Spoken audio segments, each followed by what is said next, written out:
Welcome to our channel. Today, you're in for a story that's equal parts satisfying, inspiring, hilarious, and dramatic. Imagine this. A young woman with a bold startup idea, laughed at and brutally rejected by an entire panel of investors. Right.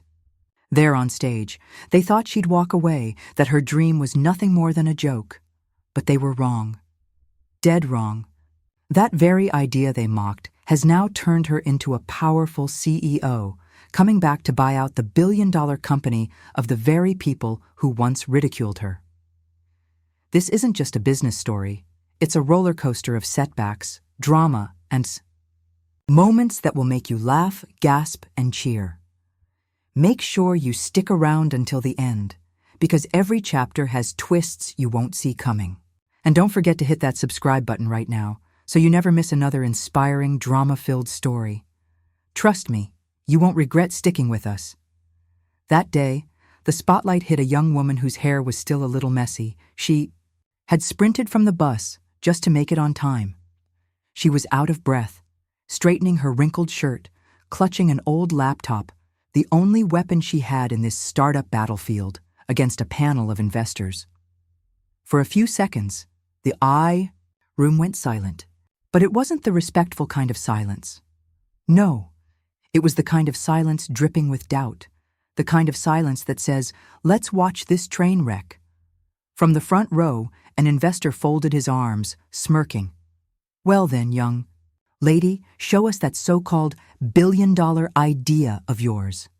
The girl, let's call her Anna, swallowed hard and took a deep breath. Her heart was pounding so loud she swore the audience could hear it. But she began, "My idea isn't just another app. It's the future of how people connect, share, and make a living." The audience responded with a half laugh. Another investor tilted his head and muttered, loud enough for everyone to hear, "She talks like she just invented the internet." They didn't believe her, not one bit. But Anna kept going. Her voice trembled at first, then grew stronger. She spoke about small workers, artists, everyday people looking for opportunities they never had.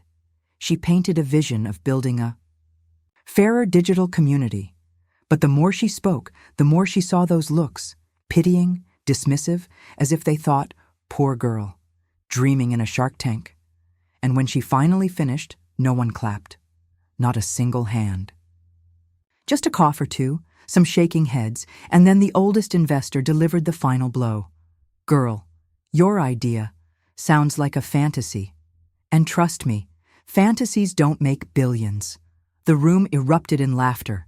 It spread fast, turning her into the punchline of the night. Anna lowered her head, eyes glistening but refusing to let tears fall. Because in that very moment, instead of breaking down, something fierce ignited inside her. A silent vow. "Fine, laugh all you want. One day, I'll come back and buy your entire company." Anna walked off the stage, the sound of muffled laughter still echoing behind her. The door to the hall closed, and suddenly the world outside felt unnervingly quiet.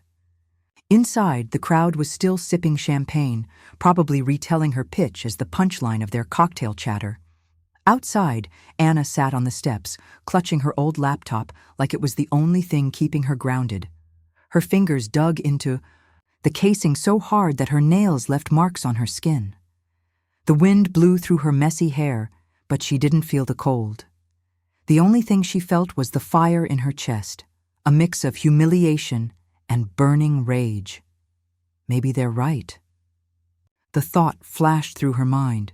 She replayed the smirks, the pitying looks, the mocking laughter. "I'm just a dreamer, a broke girl with a cheap laptop and some ridiculous fantasy." But then, memories came flooding back, the endless shifts at the coffee shop, sketching her business model on napkins between serving lattes. The late nights in her cramped apartment, coding under a dim yellow light, hands shaking from exhaustion and hunger, but still pushing through line after line. If she quit now, all those sleepless nights would mean nothing. Worse, the very people she believed in, the small workers, the unknown artists, the underdogs who could thrive on her platform, would never get their chance. Anna took a deep breath. Under the dim streetlight, she made herself a promise. No. I won't let their laughter bury me. One day, they'll swallow every word, every chuckle, and when that day comes, I'll be the one smiling. Not out of spite, but because the dream finally won. And with that, she stood. No tears left, only eyes blazing with a fire newly lit. That night, Anna didn't head straight back to her shabby rented room. She wandered aimlessly through the empty streets where neon lights flickered on and off, casting shadows that seemed to whisper, "You failed. You're nothing but a joke." But in the quiet, she flipped open her old laptop. The battery was down to its last bars, the fan whirring. Like a dying engine, but she started typing anyway, typing as if the keyboard was the only place she could unload all the humiliation and fury burning inside her. She pulled up her pitch deck again, scrolling through the same slides that had been laughed at hours earlier. Every word, every chart, felt like broken glass cutting into her chest. But instead of deleting, Anna added more. She rewrote the story behind her idea. Why this matters, why it exists, and why, despite the laughter, it will change millions of lives. Time slipped by. A nearby cafe closed up, garbage trucks rumbled past, and the city drifted into sleep. Anna sat there, typing until the screen went black with a final flicker of dead battery. She closed the laptop and smiled, a bitter yet determined smile. Whispering to herself, "Tomorrow I'll start over. No more begging for their approval. I'll build it myself, even if it's with nothing but these two hands." That night, Anna stopped seeing herself as the punchline of a cruel joke. She saw herself as reborn, tougher, sharper, and ready for a long fight ahead. The next morning, sunlight slipped through the cracked window of her cramped apartment. Anna woke up after a nearly sleepless night, but instead of exhaustion, her eyes carried something different: grit. She opened her laptop, now charged, and started listing out tasks. No more pitch decks for investors to laugh at. This time she wrote, "First customers, how to build the platform myself, potential partners, remaining money in the bank. Bank balance, $732.43. Too little to launch a company, too little to hire a team. But enough to begin. If nobody gives me a chance," she whispered, "I'll make my own." She began firing off emails to old friends, past coworkers, even acquaintances she barely remembered. Most never replied. Some flat out refused. "Sorry, Anna. It sounds nice, but I don't want to get involved." The more rejection she faced, the faster she typed, searching, planning, refusing to stop. Outside, the city buzzed with people rushing to work. Inside her little room, a silent war had begun. And then, just as Anna was about to collapse, her inbox pinged. One new message, a single line that made her heart race. "Anna, I'd like to hear more about this idea. When can we meet?" She froze. For the first time since that humiliating night, a door had cracked open. But who was this person? And was it a real opportunity?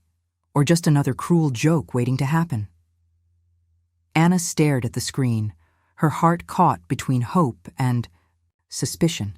And in that moment she knew the battle had only just begun. Anna opened that email a dozen times, reading the same line over and over, afraid she was imagining it. "I'd like to hear more about this idea. When can we meet?" No long signature, no fluff, just a simple name, David K. The name meant nothing to her. He wasn't one of the investors from the pitch, nor a familiar friend. Anna racked her brain, but nothing clicked.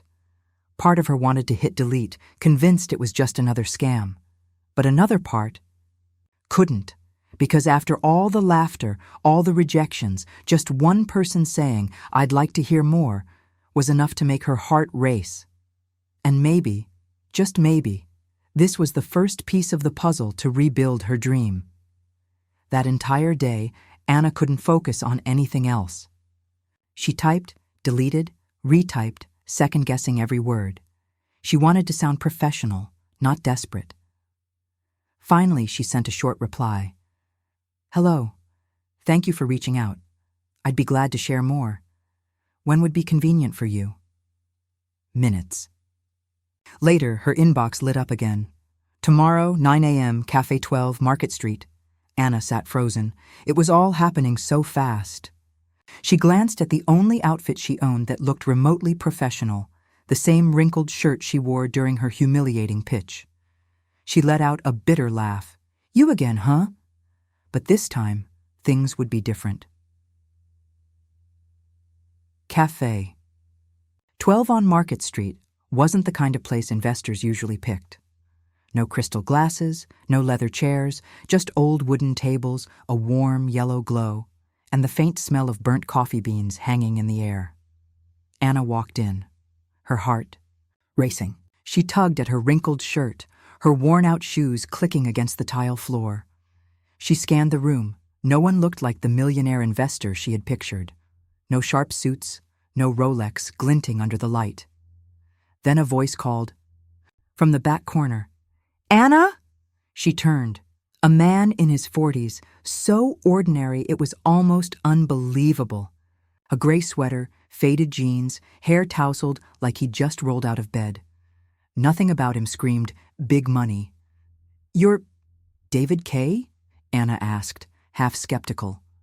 The man smiled and extended his hand. "Yes, I heard about your pitch. Yesterday." Anna's stomach dropped. Great. "Another one here to laugh at me?" she thought. But then David added, "And I heard the laughter from the entire room." He paused, locking eyes with her, his tone unexpectedly serious. "Personally, I think they made a huge mistake." The words left Anna stunned. For the first time since her humiliation, someone wasn't laughing, wasn't pitying, wasn't mocking. He was looking straight at her, like her dream actually mattered. Anna sat across from David, her hands still trembling slightly. The coffee, cup in front of her, steamed, untouched. She waited for a sarcastic jab, a sly insult. But David just studied her, his eyes sharp yet calm. "So," he finally spoke, "what's your idea, really? Not the slides, not the numbers. I want to hear it from your heart." Anna froze for a second. That question was nothing like what she'd heard before. Investors always wanted profit margins, revenue projections, scalability. But this man wanted her heart? She took a deep breath. "My idea," Anna began, her voice shaky but gaining strength, "is a platform for the overlooked but talented, for the painter no one knows, the street musician, the craftsman in a forgotten town, a place where they can share their work, reach customers, and make a living. Not because they have money for ads or connections at the top, but because everyone deserves a fair shot." David nodded, eyes glinting with interest. But he wasn't going to make it easy. Leaning forward, he asked, "Sounds good. But why you? The world is full of fair platforms. What makes you think you're different enough not to be swallowed whole?" The question cut deep. Anna froze. In a flash, the humiliation of her failed pitch came rushing back, the laughter, the dismissive stares. But this time, she didn't lower her head. She met David's gaze and spoke firmly, slowly. "Because, for me, this isn't just a project. It's my life. I've lived being overlooked. I know exactly how it feels. And I swear I won't let this dream die, no matter how many people laugh." David sat silent for a moment. Then, the corner of his mouth curled into a faint smile, part approval, part challenge. "All right, Anna. Maybe you're exactly the kind of person I've been looking for." Her heart pounded. His words felt like light cutting through. The darkness.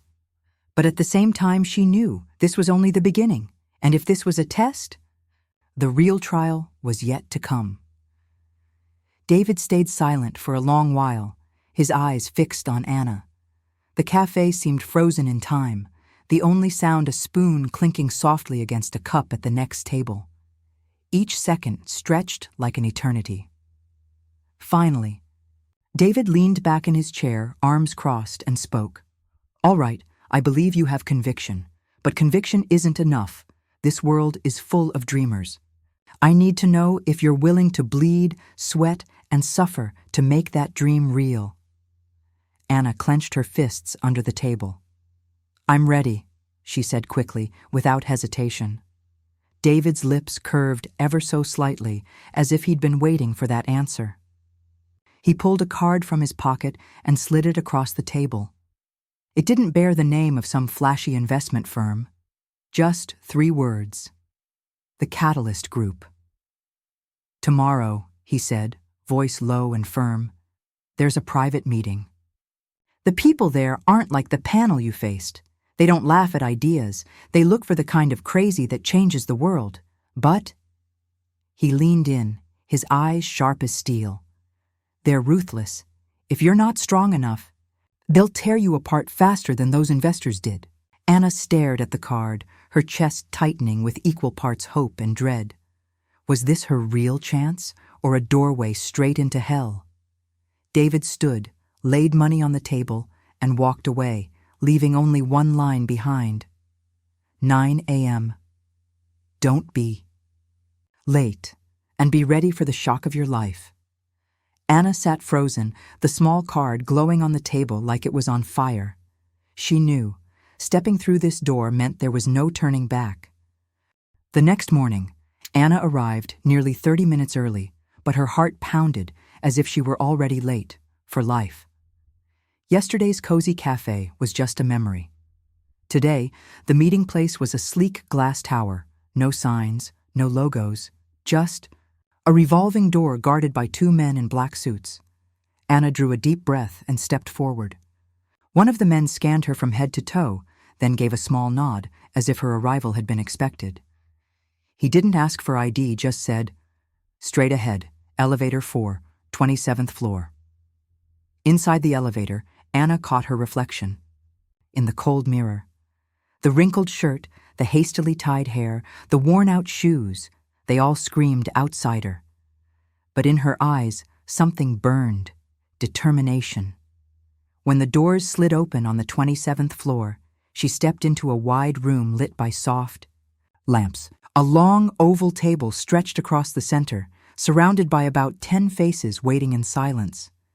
No handshakes, no polite smiles, just eyes. Eyes that stripped her bare. David sat at the far end, but he gave no signal of welcome. Instead, he gestured toward the one empty chair in the middle, the chair of the judged. The first to speak was a tall, silver-haired woman with razor-sharp poise. "Anna, we've heard you pitched an idea, and were laughed out of the room." A murmur rippled through the group, like a cold draft sweeping across the table. The woman paused, then leaned forward, her gaze cutting into Anna. "So tell us, what makes you sit here today instead of walking away like every other dreamer who fails?" The question landed like the opening strike of a trial. Anna swallowed hard, pulse racing. This wasn't a pitch anymore. This was a courtroom, and she was the accused. The room fell silent, every gaze locked on Anna. The silver-haired woman's question hung in the air like a razor, ready to shred any weak answer to pieces. Anna drew in a breath. Her palms were slick with sweat, but when she spoke, her voice was steadier than she expected. "I'm sitting here today because if I quit, I'd be no different from the people who laughed at me. Their laughter won't be my ending. At best, it's just a semicolon." A few eyebrows lifted around the table. Then a bald man with a severe face let out a dry chuckle. "Dramatic. But what about reality? How many users do you have? How much revenue? Or is this just another pretty PowerPoint?" Anna's fists tightened. She remembered the sleepless nights, the shaky hands coding into the dark. No, she didn't have revenue, no millions of users. But she had something real. test runs with struggling artists, early buyers who had actually paid for their work through her platform. 32, she said. The room stilled. The man frowned. What? 32 people. That's how many have used my prototype. They're not famous, not wealthy, not connected. But 17 of them made money from their work. For the first time in their lives, they felt seen. Murmurs rippled across the table. A few cold expressions began to shift. Then another voice cut in, sharp and nasal. Touching, but the world doesn't run on feelings. What's your plan to turn 32 into 32,000, into 32 million? Anna hesitated for a breath. That was the question she knew was coming, but this time she didn't flinch. She lifted her head, eyes blazing. I won't promise speed, but I will promise endurance, because every number in that 32 isn't data, it's a life. And if I can change 32 lives, there's no reason I can't change thousands, millions. The room went dead quiet. Their eyes drilled into her, but this time it wasn't only doubt. Something else flickered there. Interest. As if they'd just caught the scent of a real fighter. The silence in the room stretched, heavy, until a thin man at the far end tapped his finger against the table. Tap, tap, tap. The sound sliced through the air like a blade. Seems you've got fire, he rasped, his voice low and gravelly. But fire burns out. We don't care about dreamers who talk pretty. We care about those who act. Anna swallowed hard, straightening her back. He went on. You speak of fairness, of giving a voice to the voiceless. Fine, prove it. We have a list of 50 people, artists, freelancers, people society has almost erased. In 30 days, if you can get at least 20 of them onto your platform and actually earning money, then we'll talk further. Anna froze. 50 people, 30 days? Numbers raced through her. Mind, time, resources, energy, all of it scarce. But his eyes cut into hers, sharp as steel. Either you make it happen, or you walk out of here right now. And trust me, Anna, we don't give second chances. The room was still as stone. David said nothing, simply watching. Everyone waited for her answer. The girl who just yesterday had been the punchline of an entire auditorium. Her heart pounded like a drum. This wasn't just a challenge, it was a sentence. But then she drew a deep breath, locked eyes with her accuser, and said firmly, I accept. A ripple spread across the table. Some smirked, some nodded, and David, for the first time, truly smiled. Anna had no idea how she'd do it, but she knew one thing. From that moment, the real fight had begun. The door closed behind her, leaving Anna alone in the carpeted hallway. Her legs trembled as if she'd just walked out of a battlefield. Her whole body felt heavy, yet inside a strange current surged, fear tangled with exhilaration. She looked down at the small card David had given her the day before. Just a lifeless piece of paper, but now it felt like a death contract. 50 people, 30 days, 20 succeed. The numbers looped in her mind like invisible chains binding her tight. Outside, the wind whipped against her face as she stepped onto the sidewalk. Anna tilted her head toward the gray afternoon sky. For years, she'd been used to being dismissed, labeled a dreamer, a fool. But this time was different. This wasn't just a dream. It was do or die, prove herself, or disappear. Her phone buzzed in her pocket, snapping her back. A message from David. Anna, if you accept this challenge, remember, from this moment on, there's no turning back. She clenched the phone in her hand and let out a small laugh, part fear, part defiance, part madness. All right, she whispered. Let's see who gets the last laugh. And with that, Anna stepped forward, her small figure swallowed by the rush of the city. She knew the next 30 days would decide everything, and if she had nothing else left, she still had one weapon, a will that refused to break.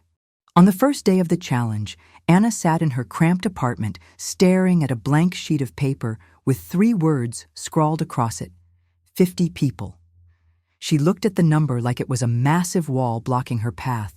Her laptop screen glowed with the list the Catalyst group had sent. Strangers' names: an old painter living in the suburbs, a street musician, a nearly bankrupt craftsman, a handful of jobless folks trying to sell handmade trinkets on sidewalks. All of them forgotten. Anna picked up her phone, drew a deep breath, and dialed the first number. "Hello, this is Anna. I'm building a platform to help artists and freelancers sell their work, find an audience." Click, the line went dead. She winced but pressed on, dialed again. The second person listened, then laughed. "A platform? I've tried a dozen of those." "Waste of time. Don't bother me." The third, the fourth, the fifth. All the same. Suspicion, cold dismissal, or silence. With each call, Anna's chest grew heavier. She felt like she was begging the world, and once again, the world turned its back. But on the 12th call, a raspy voice answered, "You're saying your platform could help me sell paintings? My work's been collecting dust for 10 years. If someone out there would actually want it, I'll give it a shot." Anna's eyes widened. The first spark. She quickly wrote his name down: Paul, 62, street painter. Her eyes lit up. One had said yes. 49 to go. But Anna knew this journey wouldn't just be hard, it would be brutal, forcing her to face the very rejection that had scarred her before. And in that moment, she told herself, "Fine, if the world shuts its doors, I'll knock on every single one, until none are left closed." The next day, Anna decided she couldn't just hide behind phone calls anymore. She printed out the list, circled the names closest to her neighborhood, and set out. All she carried was an old backpack with her laptop, a few homemade flyers, and hope so fragile it felt like thread. Her first stop, a rundown block on the edge of town. Cracked walls, broken windows, the stench of trash filling the alley. There, she found Paul, the 62-year-old painter who'd agreed on the phone. He sat slumped on a shaky wooden chair, facing a dust-covered easel. Against the wall leaned stacks of paintings, cityscapes, portraits of passers-by, so beautiful Anna froze in awe. Yet they lay abandoned, piled like forgotten junk. "Mr. Paul?" Anna called softly. The old man lifted his head, his eyes dull with fatigue. But when he saw the young woman standing there, laptop and crumpled flyers in hand, he gave a weary chuckle. "You actually came? Thought that phone talk was just polite nonsense." Anna sat across from him, opening her laptop. "No, I came to really help. I want to put your paintings online. If even one person sees them, if even one person buys, it could change everything." Paul studied her, a flicker of light in his tired eyes. Then he shook his head. "Girl, I've tried. They all say nice things, then they leave. I'm done getting my hopes up." Anna bit her lip. For a moment, she heard the echoes of laughter from that humiliating pitch. But this time, she refused to back down. She uploaded photos of his paintings, writing a heartfelt description. A street painter capturing the soul of the city, hidden in its forgotten corners. Then she turned to him and said, "You don't have to believe me. Just believe in these paintings. I won't walk away. Not until someone else sees their worth." Paul sat in silence. His weary eyes glistened, as if no one had spoken words like that to him in over a decade. Anna kept her eyes glued to the laptop all afternoon. Paul's first painting was finally live on the prototype platform, a night cityscape, streetlights glowing yellow against rain-slicked pavement, a lone man smoking in the shadows of an empty corner. "Beautiful," she whispered to herself. Yet inside she was trembling. Would anyone care? Or would the world see it as just another useless painting from a washed-up old man? Paul sat silently beside her, fingers laced together, eyes refusing to meet the screen. He gave a weary chuckle. No one's going to notice. I'm used to that. And then, ping, a notification flashed, a comment. I've never seen the city painted so raw, so real. How much for this piece? Anna's heart jumped. She turned to Paul, who stared back, wide-eyed in disbelief. Ping. Another message followed. I'd like to buy it right away. Please connect me with the artist. Anna's hands shook as she typed a reply, but her fingers moved quickly. We'll send you the details immediately. Paul sat frozen, tears streaming down his weathered cheeks. His voice cracked. God! Someone actually wants my art! Anna placed a hand on his shoulder, her voice thick with emotion, yet filled with pride. This is just the beginning, Paul. They laughed at me, but soon they'll see. It's people like you who prove this dream is real. In that shabby room filled with the scent of paint and dust, the faint glow of the laptop screen suddenly felt like a beacon of hope. Both Anna and Paul knew. They had just unlocked the first door to something far greater. The success with Paul was like a spark in the dark. But Anna knew one flame wasn't enough to light the whole path. 49 names remained, and the clock was ticking mercilessly. In the days that followed, she threw herself into the challenge like a marathon runner caught in a storm. One morning, she found a street guitarist, young, worn out, strumming on the corner while passers-by tossed coins at him like pity. He eyed Anna skeptically. You really think a few clicks online will give me a real audience? I play for hundreds a day, and they walk by like I'm invisible. Anna didn't argue. She sat down right there on the curb, filmed him with her old phone, and that night uploaded it to her platform. Her caption read, "Music that doesn't come from a stage, but straight from the heart of the street." By the next day, the video had over 500 views, and a stranger messaged, "I want to hire him to play at my wedding." The next day, she visited a woman selling handmade pottery. Calloused hands, exquisite craft, but no buyers. Anna photographed every piece, uploaded them, and within hours, the first order arrived. The woman burst into tears, clutching Anna's hand. Never in my life did I think someone halfway across the world would want what I made. Day after day, Anna knocked on another door, reached another forgotten soul. Rejections came, exhaustion crushed her, and more than once she fell asleep on her keyboard. But she kept going. By the end of the first week, the numbers had changed, from 50 people to 5 successes. Only 15 more to go. Anna stared at the list, her eyes blazing. A vow echoed inside her. No matter the cost, I'll do it, because every name on this list isn't just a task. It's a soul waiting to be seen. The second week hit like a storm. Anna had 5 successes, but the further she pushed, the harder it became.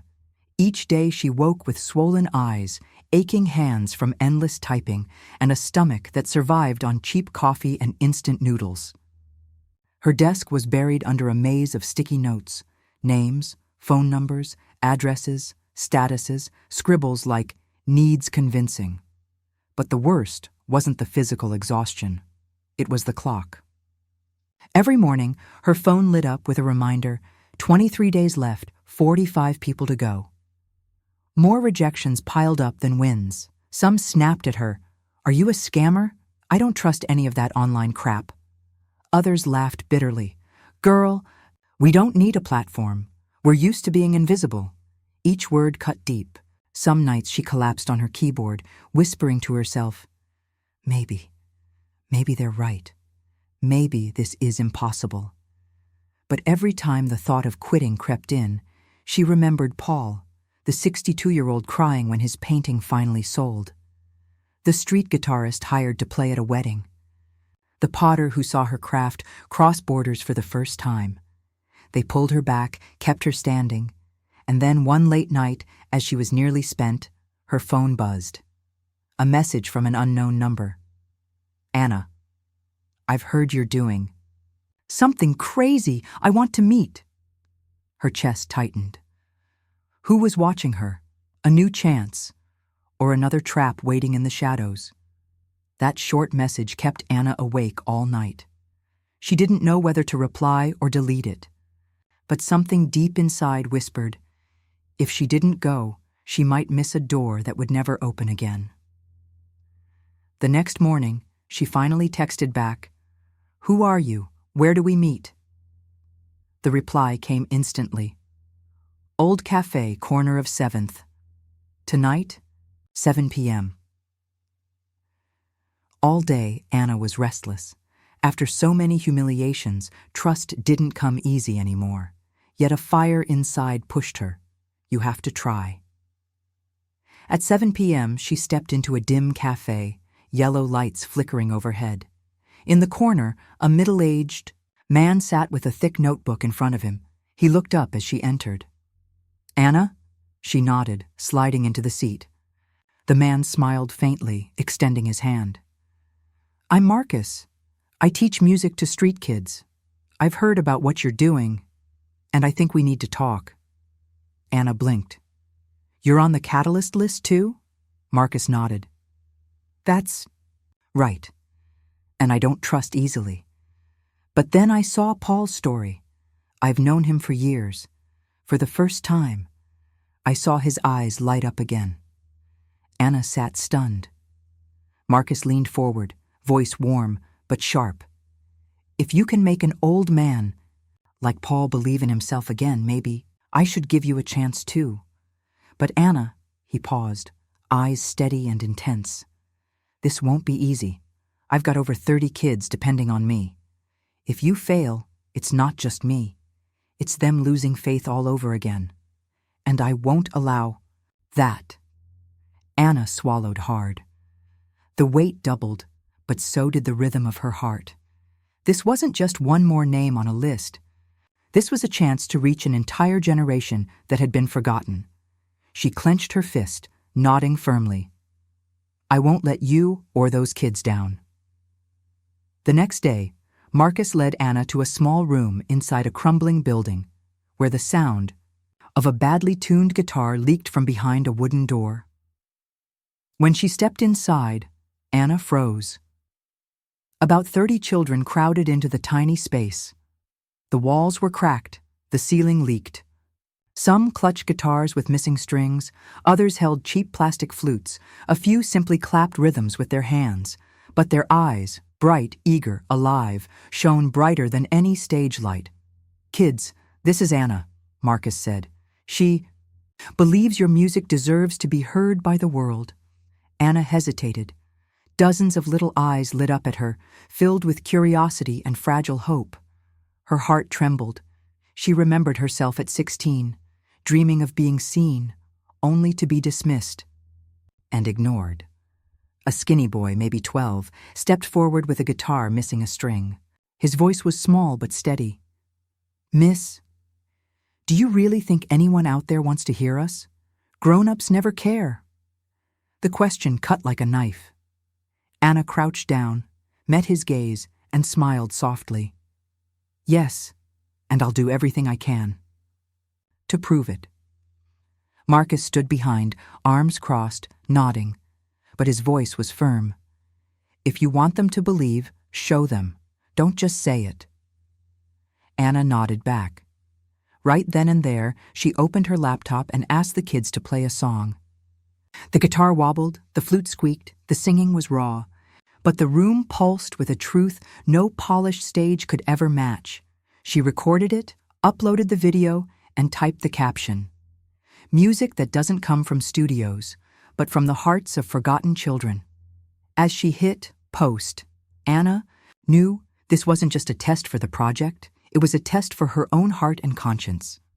That night, Anna barely slept. She sat in her tiny room, eyes glued to her laptop, watching the numbers climb. The kids' raw performance, filmed in that crumbling room, had only been online for an hour, but comments were already flooding in. "Oh my God," I cried, listening. To them, so real. "Is there a way to support these kids? I want to help." This music is more heartfelt than any superstar's performance. Anna covered her mouth, eyes brimming with tears. Marcus sat nearby, glancing at the children now asleep on the chairs, and exhaled softly. For the first time in years, he saw a glimmer of hope. Then came the most shocking moment. An email from a major European event company. The message was short, but it knocked the breath out of Anna. "We'd like to invite the children's group to perform live online at a charity event. Please contact us." Anna turned to Marcus, her voice trembling. Do you see this?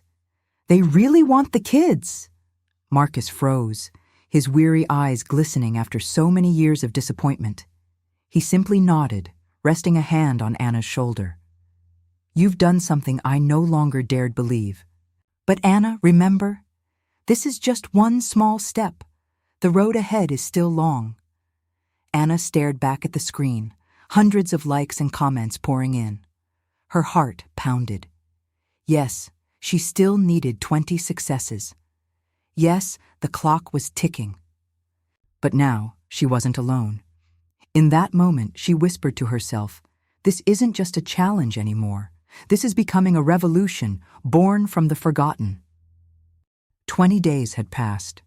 The sheet of paper that once bore only the words 50 people was now filled with names crossed out, each line a small but hard-won victory. Paul, the street painter, success. The corner guitarist, success. The potter, success. Marcus and his kids, a resounding success, and more. Each story living proof that Anna's idea wasn't just slides and talk. It was changing real lives. By day 20, Anna had 18 successes. Just 2 more, and she'd hit the magic number. She could almost taste it. But just as her confidence was at its peak, an email popped up. The sender, the Catalyst Group. Subject, midterm review. Anna opened it, her heart pounding. The message was short, cold, and sharp. "Anna, we've been monitoring your progress. You're doing well, perhaps too well. We suspect you may have manipulated the data to achieve results. Tomorrow, 9 a.m., report to the boardroom to explain. If you cannot prove otherwise, the challenge will be deemed a failure." Her blood ran cold. Manipulated the data?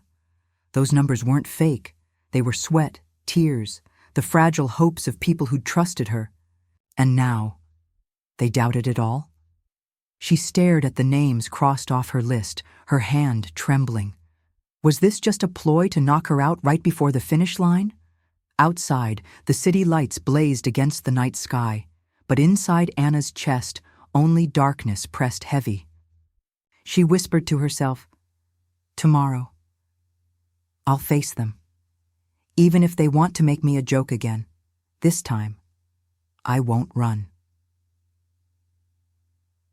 And the next morning, Anna stood before the heavy wooden doors on the 27th floor. The feeling was painfully familiar, just like the day she'd been laughed off stage.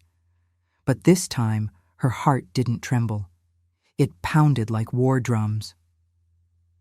When the doors swung open, the entire Catalyst board sat waiting. 10 pairs of icy eyes locked onto her. On the table lay a thick file, deliberately placed at the center. The bald man from before spoke, voice sharp. "Anna, you've managed 18 successes in just 20 days. Impressive.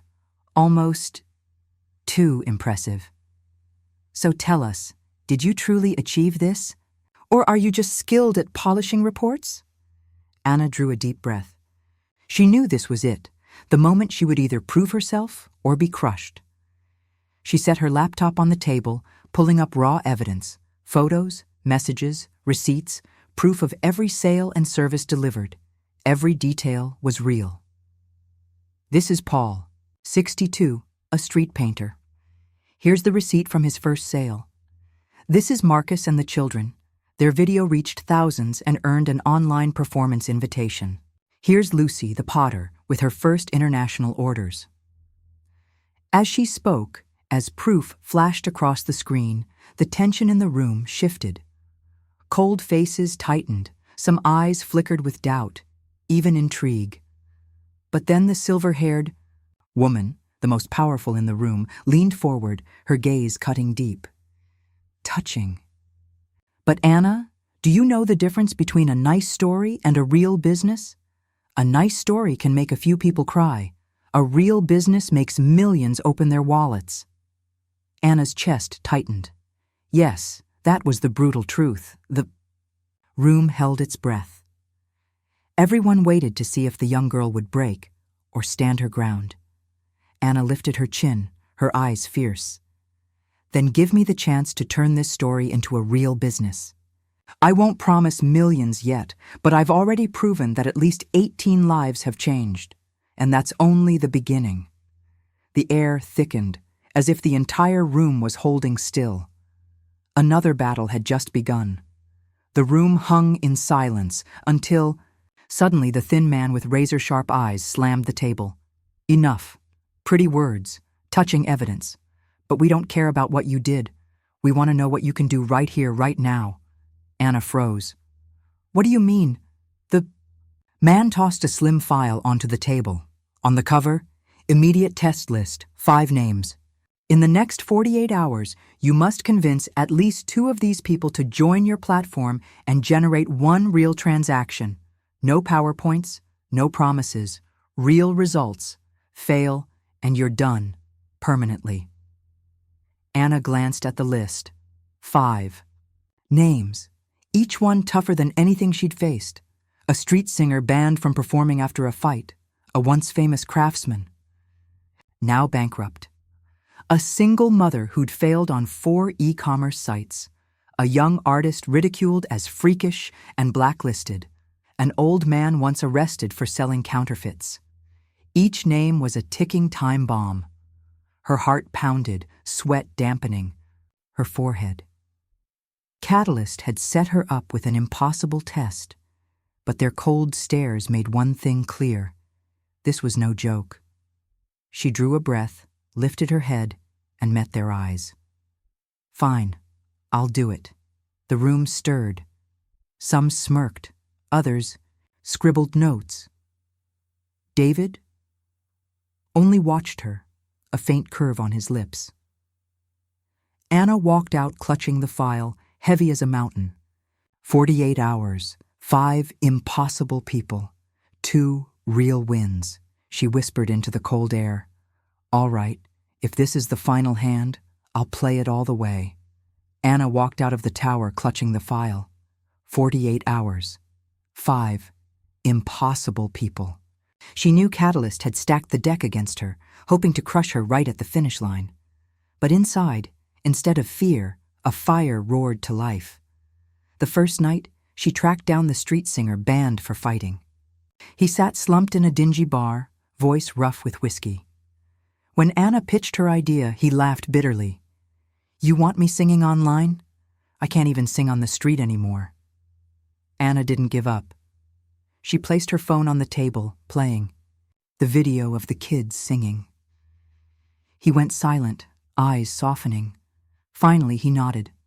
Fine, I'll try, but if no one listens, I disappear again. One nod, one spark in the dark. The next day, she met the single mother who'd failed on 4 e-commerce platforms. When Anna offered her plan, the woman gave a weary smile. Girl, I've lost all faith. They only exploit us. I have nothing left to give. Anna paused, then pulled a small clay bowl from her backpack, the one she'd bought from the potter. She placed it gently into the woman's hands. This was the first piece sold by someone just like you. If she could do it, so can you. The woman's hands trembled, tears spilling onto her calloused fingers. Then, softly, she nodded. 2. Against the odds, 2 impossible lives had turned around. At 47 hours 30 minutes, Anna submitted her proof, a live stream performance by the singer with 200 viewers, and a paid invoice for the single mother's handmaid. Craft. The next day, in the boardroom, Catalyst sat in silence as the evidence played. The bald man exhaled sharply, while the silver-haired woman folded her arms, her gaze cold but tinged with reluctant respect. "You've done what we thought was impossible," she said, her voice still sharp but conceding. "Perhaps it's time we stop seeing you as a dreamer and start seeing you as a partner." Anna lifted her chin, her heart blazing. She had endured the laughter, the doubt, and the cruelest tests, and triumphed. But just as victory seemed within reach, David, the one who had always watched quietly, spoke up at last. "Congratulations, Anna. But do you realize the real game is only beginning?" The room fell deathly silent. Anna stared at David's half-smile and understood. The 48-hour trial was only the prologue. The true war was yet to come. Anna stepped out of the Catalyst tower into the blinding morning light. No heavy file in her hands this time, but a heavier truth in her heart. The 48-hour trial had only been the warm-up. Out there, the city roared, but to Anna, it felt like one giant stage. She realized she was no longer fighting for just 20 names on a list. What she'd done was beginning to draw attention everywhere. Forgotten artists, overlooked workers, and powerful eyes watching from afar. Her phone buzzed. A new email. The sender, Global Summit Board. Subject line, "Anna, we want you to present your idea to the world." Anna stared at the screen, her pulse racing. She knew if she accepted, it wouldn't just be a pitch. It would be a showdown against giant corporations, the very people who had once laughed at her, now ready to crush anyone daring to rise. She drew a deep breath and whispered, "All right, if this is the real game, I'm ready." The screen slowly faded to black, leaving only the words, "The story is just beginning."